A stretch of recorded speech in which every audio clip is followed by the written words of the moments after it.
স্বার্থের কাঁটা তারে কে যে কাটে কারে বোঝা বড় দায়। কারো চোখে আলো কারো বা ধূসর কালো বাঁচে হতাশা বোঝা বড় দায়। অগ্নিপথ অগ্নিপথ অগ্নিপথ।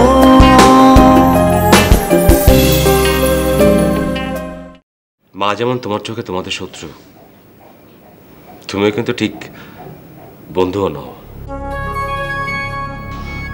কথাটা মনে রেখো। বাট এখন পরিবেশটা যদি এমন অনুকূলেই থাকে তাহলে মা নিশ্চয়ই তোমার সিদ্ধান্তকে প্রায়োরিটি দিবেন, আর এসবই হচ্ছে গুড সাইন। এখন যদি আমরা কোনো প্রপোজাল মাকে দেই, মা নিশ্চয়ই সেটা ভেবে দেখবেন, তাই না? কাজল, মা এখন উপলব্ধি করতে পারেননি যে তালাত একটা অন্যায় করেছে, আর সেজন্যই তাকে এই উপলব্ধিটা দিতে হবে। আর যেদিন তিনি এটা বুঝবেন, তুমি দেখো সেদিন তিনি নিজ হাতে তালাতকে শাস্তি দেবেন। Excuse me. শিট। হ্যালো। বাবা, চুপ করে আছেন কেন? কথা বলুন, কথা বলুন। আমার সো কল্ড ফাদার।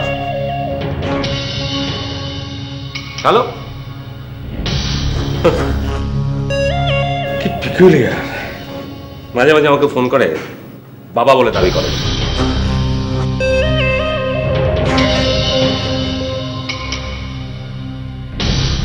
কাজল, কি হলো? এই, তুমি টেনশন করছো? না, তুমি টেনশন করছো। তুমি একদম টেনশন করবে না, আমি তোমাকে কথা দিয়েছি না। একটু সময় লাগবে, জাস্ট একটু সময় লাগবে। আমাকে কয়েকটা দিন সময় দাও, আমি তোমার কাছে যে প্রতিজ্ঞা করেছি ঠিক উঠে থাকবে।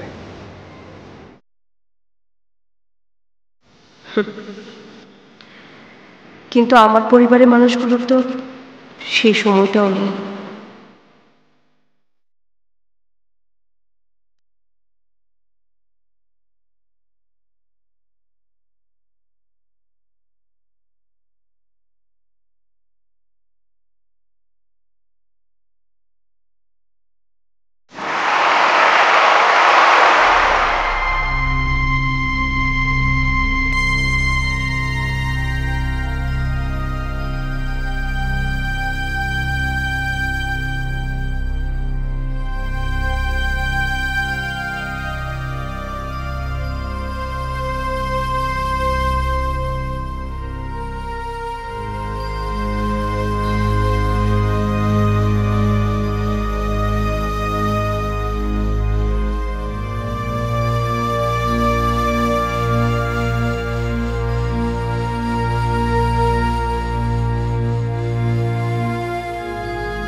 তালাত কেউ প্রতিযোগিতায় অংশ নেওয়ার কথা বলছে? না না না না না, এত তাড়াতাড়ি? এখন আমি কি করব? আমি যেখানে মা হতে পারবো না, সেখানে তালাতই বা কি করবে? তালাত ওর মাকে কি জবাব দেবে? আর ওইদিকে কাজল নিশ্চয়ই মাম্মির কাছে গিয়ে বলবে সে মা হতে চলেছে। তখন তখন আমি কি করব? সবাই যখন জানতে চাইবে আমি কবে খুশির খবর দিব, কি বলবো? কি বলবো আমি? আমি বলবো আমি মা হতে পারবো না?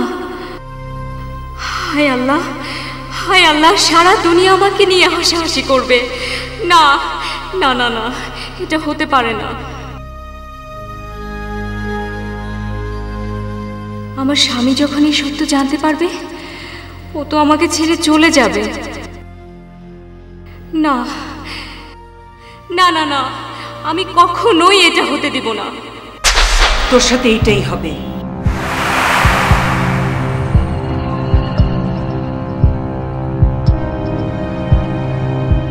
কারণ তুই আমার কোনো কথা শুনিসনি। বোকার মতো তোর ড্যাডিকে তুই ফোন করেছিস। কি করবে তোর ড্যাডি আমার? বল,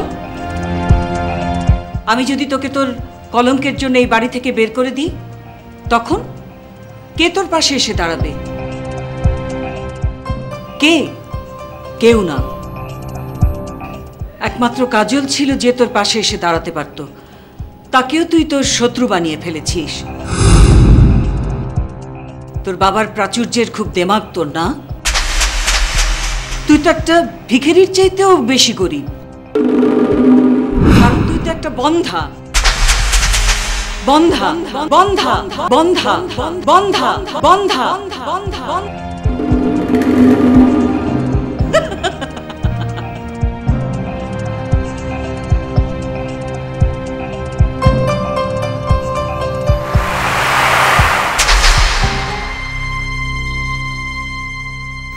নিজেকে বাঁচাতে হলে এই মুহূর্তে একটা ভালো বন্ধু দরকার।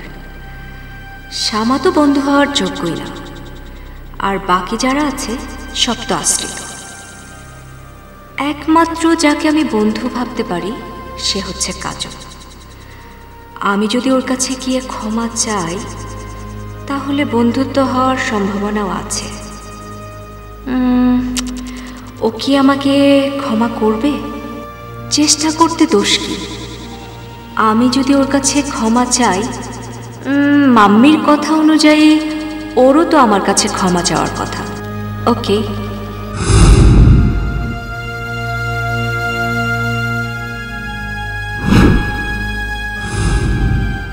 ওকে।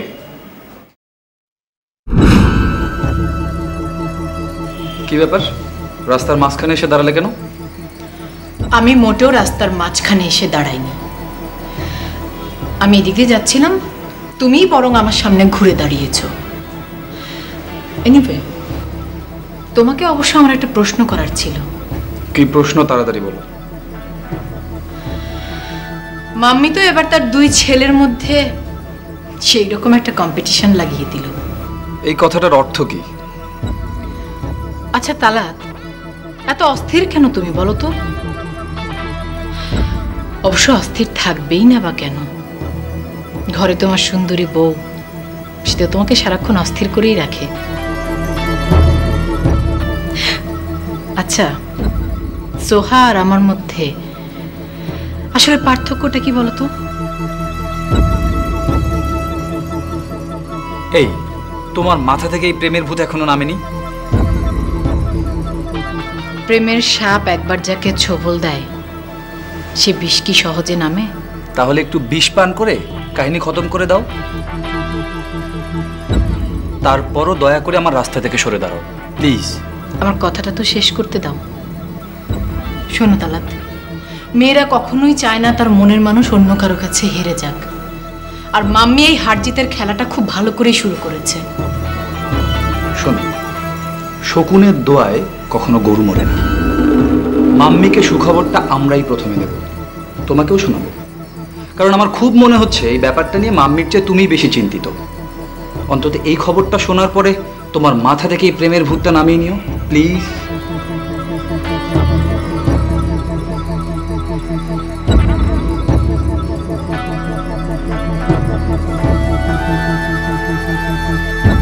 হায় রে তালা, তোমার কপালে যে কি দুর্ভাগ্যের মোহর লাগানো আছে, এই কবিতা ছাড়া কেউ সেটা খুলতে পারবে না। আমার শুধু একটাই চিন্তা, তালাত যখন মামির এই জঘন্য চাল সম্পর্কে জানতে পারবে, তখন ছেলে তার মাকে কি ভীষণ ঘৃণা করবে।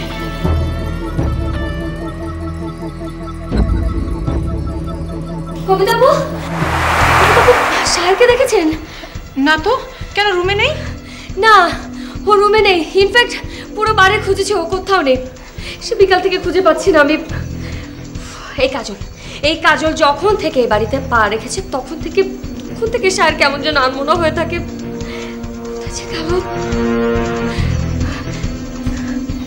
শায়রের যদি সব কথা মনে পড়ে যায় তখন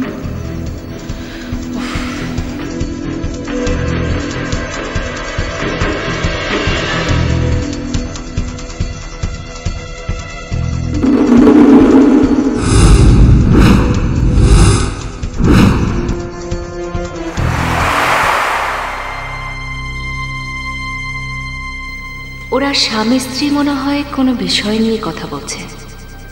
পরে যখন কাজল একা হবে তখন ওর কাছে গিয়ে ক্ষমা চেয়ে নেব। খুব এসেছেন আমাকে হার জিতের খেলা বোঝাতে। স্টুপিড মহিলা একটা। স্টুপিড কাকে বললে? আমাকে? তুমি কি পাগল হয়েছো যে আমি তোমাকে স্টুপিড বলবো? আচ্ছা, তুমি কি আমাকে কখনো হারতে দেবে? বরং যে আমাকে হারাতে আসবে তুমি তার 12টা বাজিয়ে দেবে না? আচ্ছা, মাম্মি কি বলেছে তুমি শোনোনি? কি? আরে ওই যে বললো না। ও, ক্ষমা চাওয়ার ব্যাপারটা? আচ্ছা ঠিক আছে, এখন এসব বাদ দাও। না তালাত, ভুলটা আসলে আমারই ছিল। ভুল তারও ছিল, সে তোমাকে বোঝাতে পারতো। হঠাৎ করে চর বসিয়ে দিল কেন? শোনো, মা বাবা নিয়ে কথা বললে যে কারোরই লাগে। সেখানে আমি তো অনেক আজে বাজে কথা বলে ফেলেছি। তো তালাত, ক্ষমা চাইলেই তো আমি ছোট হয়ে যাচ্ছি না, তাই না? আর কাজল, সে তো আমাদের ভাবি। ভাবি?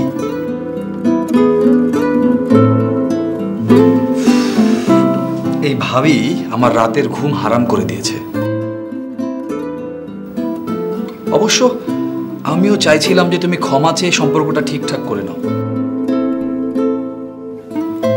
এখন যদি তুমি ক্ষমা চাইতে না চাও আমার কোনো সমস্যা নেই, আমি তোমাকে এই ব্যাপারে কোনো ফোর্স ক্রিয়েট করব না। আচ্ছা, তুমি এসব আমার জন্য করছো না তো? তালাত, সম্পর্কটা ভালো থাকলে আমরা যা চাইছি তা পেতে সহজ হবে, আর জটিল করে ফেললে সব যাবে। কিন্তু তুমি এসব নিয়ে কিছু বলতে যেও না। ক্ষমা চাওয়ার দরকার, সিম্পলি সরি বলে দেবে, ব্যাস।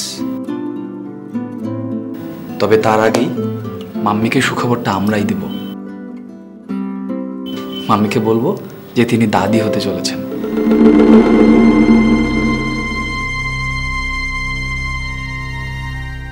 আচ্ছা, তোমার কি পছন্দ, ছেলে না মেয়ে?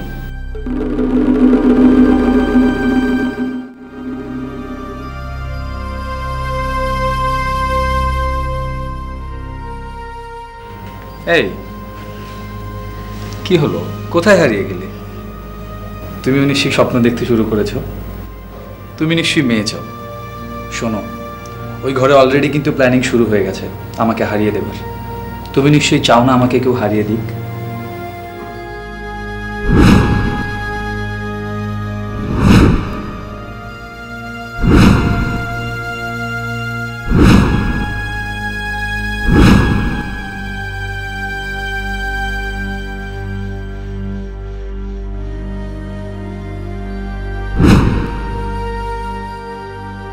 এই কি ভাবছো তুমি? কি কি ভাবছিলে এতক্ষণ?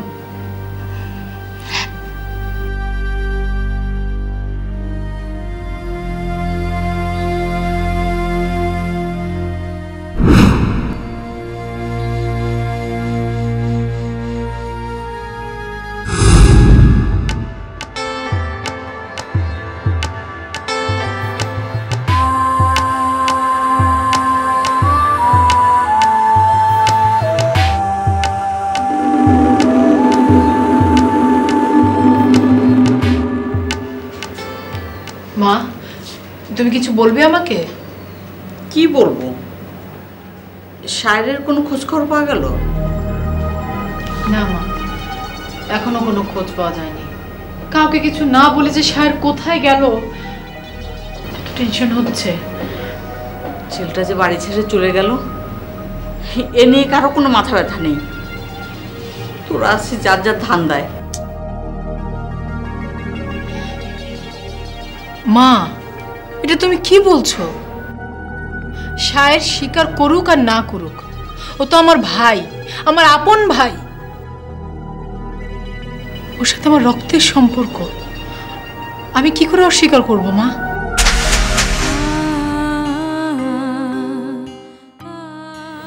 আর তাছাড়া শায়ের যে আমাদেরকে এখন স্বীকার করছে না, এতে তো আমাদের কিছু করার নেই। শায়ের তো এখন স্বাভাবিক অবস্থায় নেই মা, ওর মেমোরি লস হয়েছে, ও আমাদের কাউকে চিনতেই পারছে না। তবে ইদানিং আমি একটা জিনিস খেয়াল করেছি জানো, মাঝে মাঝে দেখি শায়ের মাথায় ভীষণ যন্ত্রণা হয়, ও কেমন অস্বাভাবিক আচরণ করতে থাকে।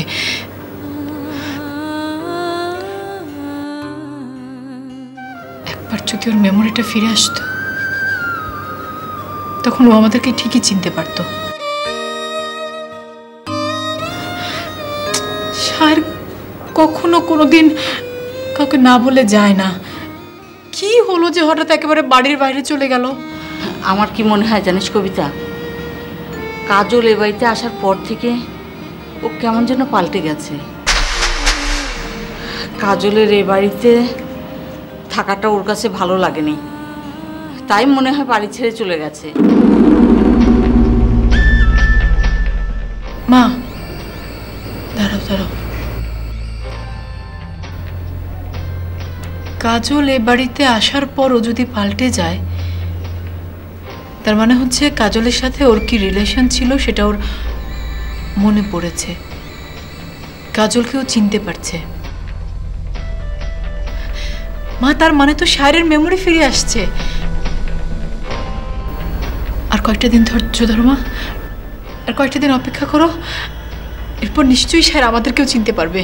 ও বুঝতে পারবে যে তুমি ওর মা, আমি ওর বোন।